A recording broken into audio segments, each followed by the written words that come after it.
victims may have access to trust funds which are in excess of $30 billion designed to compensate them for their diagnosis of mesothelioma. Hi, I'm Joe Williams. I'm a mesothelioma trial attorney, and I want to give you some information about the trust funds that have been put into place as a result of certain asbestos companies declaring bankruptcy.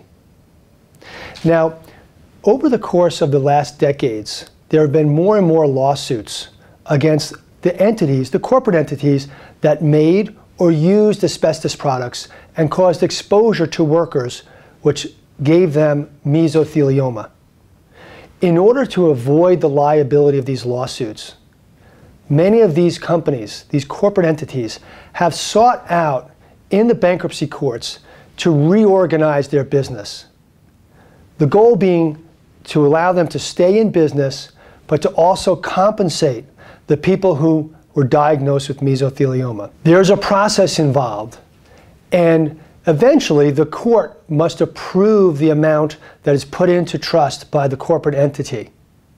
And once that's done and the trust is set up, current and future claimants, people who get mesothelioma, can make claims against those trusts, claims based upon the specifics and the evidence of their asbestos exposures. Now, it's important to know that there's up to 60 different trusts that have been established over time, and these trusts are funded with different amounts, but the total amount is in excess of $30 billion. I'm Joe Williams.